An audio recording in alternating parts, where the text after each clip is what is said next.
Baik, selamat pagi buat kita semua. Di sini kami akan mempresentasikan mengenai manajemen proyek, yaitu konser musik Pesta Bujang. Sebelum kami menjabarkan beberapa materi kami, ada baiknya kami memperkenalkan diri. Perkenalkan, nama saya Reja Sabrina Sibanjuntak dan rekan saya. Saya Yolanda Magdalena Syotang. Saya Dede Sri Rahayu. Saya Diva Nabila.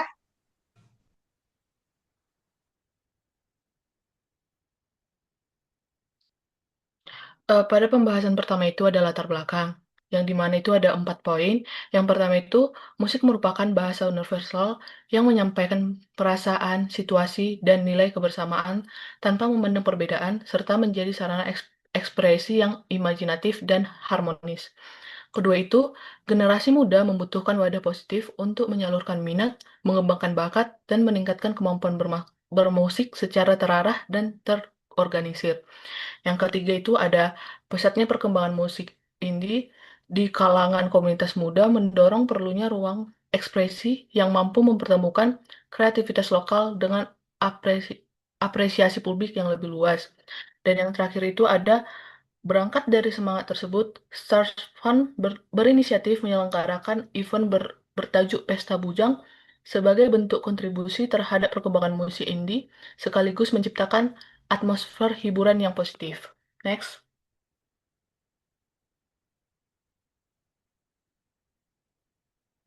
analisis ruang lingkup. Project Charter. Judul proyek ini adalah Pesta Bujang Festival Musik Indie Tasikmalaya. Tanggal mulai proyeknya itu di 18 Juni 2023, tanggal selesai proyeknya itu di 23 Desember 2023. Tujuan proyeknya ini adalah meningkatkan rasa persaudaraan antara sesama penggemar musik dan seluruh anak muda di Tasikmalaya pada umumnya, sebagai sarana edukasi serta terciptanya opini masyarakat tentang perlunya kegiatan seperti ini. Tempat alternatif bagi komunitas pecinta musik indie, khususnya di kota Tasikmalaya. Menumbuhkan semangat untuk berkarya dengan nada dan musik secara positif. Dan yang terakhir itu memberikan warna baru dalam balantika musik dengan hadirnya event Pesta Bujang. Deskripsi proyek ini adalah konser indie yang menampilkan band lokal dan nasional. Acara ini dirancang sebagai hiburan kreatif sekaligus panggung apresiasi talenta lokal. Diharapkan menarik 4.000 penonton dan dilaksanakan di landasan udara Wirya Wiryadinata pada Sabtu 23 Desember 2023 pukul 5 sampai 11 WIB. Anggaran proyeknya itu ada beberapa, yaitu total pengeluaran sebesar 650 juta. Sumber pemasukannya itu ada tiga. Yang pertama itu tiket 600 juta, sponsor 100 juta, kas dan registrasi band itu 22 juta. Jadi total pemasukannya itu adalah 700 juta. Next.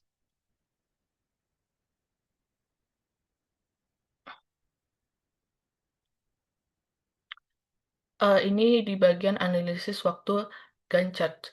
Pada gambar menunjukkan perencanaan proyek pelaksanaan konser musik Pesta Bujang selama periode Juni hingga Desember 2023 yang terdiri dari 5 fase utama, yaitu initiation, planning, execution, monitoring, dan closing. Setiap aktivitas dirinci dalam 4 pekan per bulan yang memberikan gambaran visual yang terstruktur mengenai alokasi waktu untuk tiap-tiap tugas proyek. Next.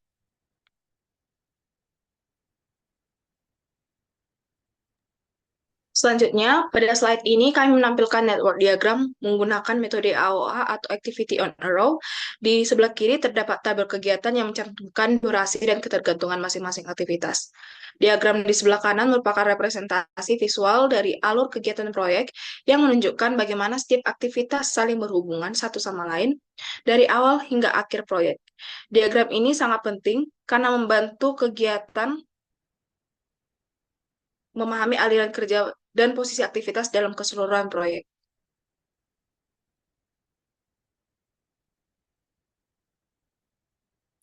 Selanjutnya adalah analisis menggunakan metode critical path atau jalur kritis. Terdapat tiga jalur kemungkinan penyelesaian proyek. Yang pertama, jalur A, B, D, I, J, K dengan total durasi 126 hari.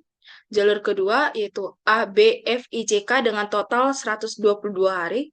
Dan jalur ketiga A, C, E, G, H, I, J, K dengan durasi 189 hari.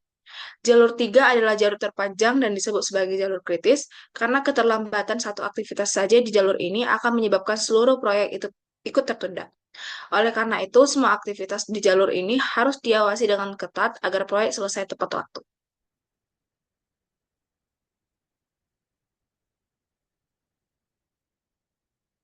Analisis selanjutnya adalah metode BERT yang yang memperhitungkan tiga estimasi waktu, optimis, pesimis, dan paling mungkin. Lalu dihitung menggunakan rumus rata-rata berbobot.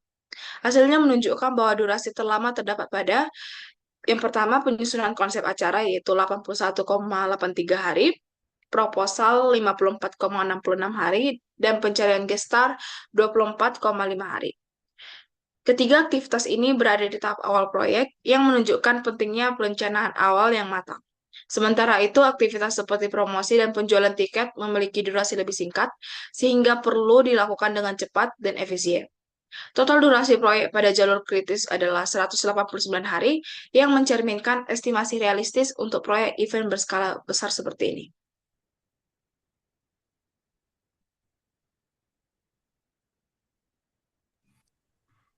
Selanjutnya ada analisis keuangan. Di sini terdapat tabel parameter FEM.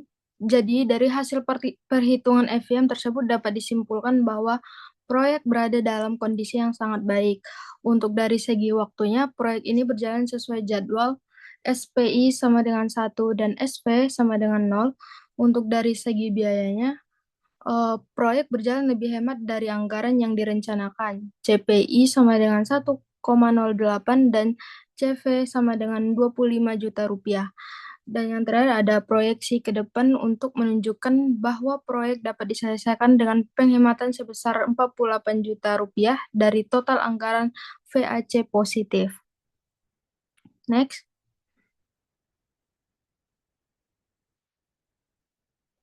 Selanjutnya ada analisis kualitas. Di sini terdapat diagram fishbone atau Ishikawa. Jadi masalah ini tidak tercapainya target pengunjung disebabkan oleh faktor internal seperti kurangnya koordinasi panitia, sistem tiket online yang bermasalah, promosi digital yang lemah, dan rundown acara yang kurang menarik.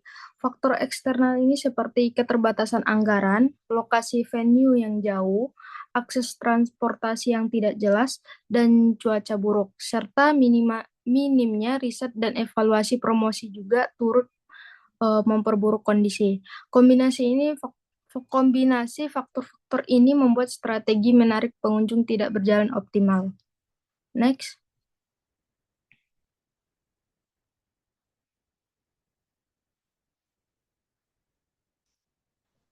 Next. Selanjutnya ada analisis SDM.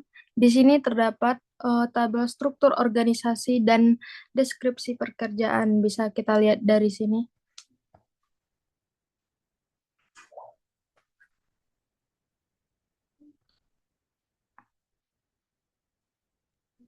Baik, untuk yang selanjutnya di sini ada analisis komunikasi dengan menggunakan flowchart. Jadi flowchart itu dimulai dari simbol oval di atas yang bertuliskan mulai gitu. Ini adalah terminator yang menandakan titik awal proses komunikasi proyek. Selanjutnya masuk ke aktivitas utama yang pertama yaitu penyusunan konsep acara yang berbentuk persegi panjang gitu. Ini adalah simbol proses. Artinya tim inti itu mulai bekerja menyusun ide acara secara internal. Kemudian masuk ke proses identifikasi target yang berbentuk belah ketupat atau disebut simbol decision. Ini tuh berarti di tahap ini ada keputusan strategis yang harus diambil gitu. Kayak siapa target audiens utamanya. Jawabannya bercabang ketiga segmen yaitu remaja dan dewasa, komunikasi musik indie, dan juga sponsor. Ditampilkan dalam bentuk output yang mengarahkan ke arah komunikasi berikutnya. Lalu kembali ke alur utama, perencanaan media komunikasi. Ini adalah tahap ketika tim merancang media komunikasi apa saja yang digunakan, baik secara internal maupun eksternal. Setelah media dirancang, masuk ke tahap komunikasi internal. Ini penting untuk memastikan koordinasi antara divisi IO berjalan dengan lancar.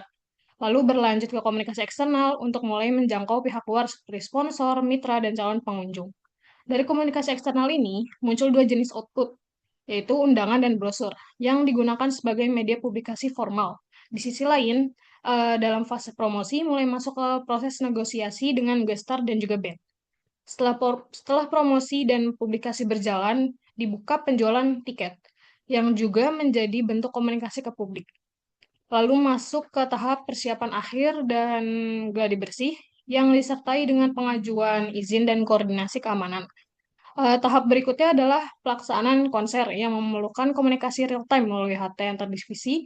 Eh, dan juga yang terakhir, itu masuk ke proses evaluasi dan dokumentasi untuk menyusun laporan, arsip kegiatan, dan refleksi pelaksanaan. Proses ditutup dengan simbol oval bertuliskan selesai sebagai terminator yang menandai akhir dari proyek ini. Boleh di next.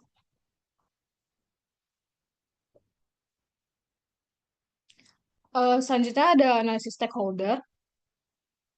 Di bagian ini ditampilkan hasil analisis dari stakeholder berdasarkan pendekatan Power Interest Matrix, di mana mengklasifikasikan pihak-pihak yang terlibat dalam proyek ini berdasarkan dua parameter utama, yaitu tingkat pengaruh atau power terhadap keputusan dan pelaksanaan proyek, serta tingkat kepentingan atau interest mereka terhadap hasil acara ini. Yang pertama ini ada Agus Santoso selaku Ketua IO. Beliau ini berada di posisi high power, high interest karena memiliki otoritas tertinggi gitu dalam pengambilan keputusan dan juga sangat terlibat aktif dalam keseluruhan jalannya proyek. Beliau masuk ke kategori manage closely, artinya harus selalu dilibatkan dalam setiap proses penting. Kemudian ada Meilin Joa, yang menjabat sebagai koordinator humas dan sponsorship. Meilin juga disempatkan di high power dan high interest karena beliau bertanggung jawab langsung terhadap relasi eksternal dan funding. Dua aspek yang sangat krusial untuk keberhasilan acara ini. Selanjutnya ada Yopi Patinasari sebagai bendahara proyek, diklasifikasikan di high power dan medium interest.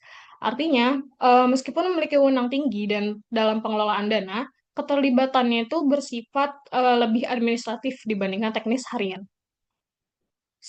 Stakeholder seperti Sultan Harahap dan Leonardo W. Caprico yang menjabat sebagai PJ Venue dan PJ Band, kami tempatkan di medium power dan medium interest.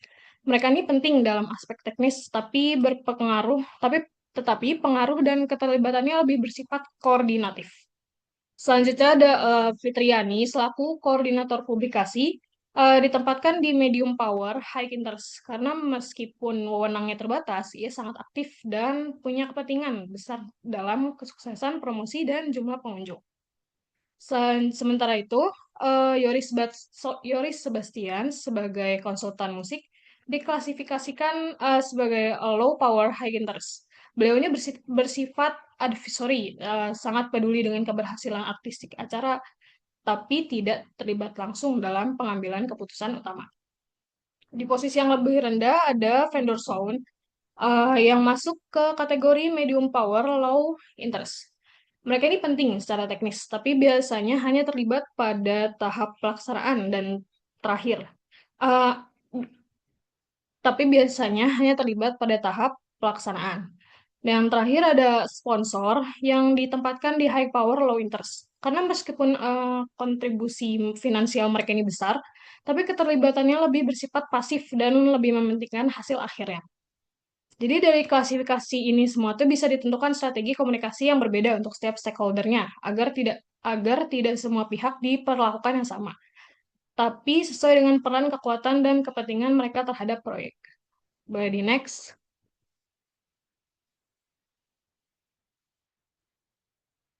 Oke, baik.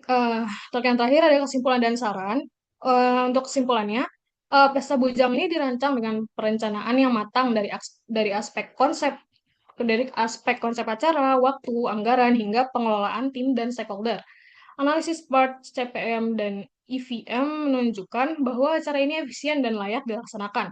Acara ini memiliki potensi besar sebagai ruang ekspresi kreatif dan hiburan positif bagi generasi muda di Tasikmalaya. Sarannya, promosi digital itu harus dioptimalkan sejak awal dengan strategi konten yang menarik. Tim perlu menjaga koordinasi dan melakukan simulasi teknis sebelum acara. Evaluasi pasca acara juga penting dilakukan sebagai dasar pengembangan event di masa mendatang. Boleh di next.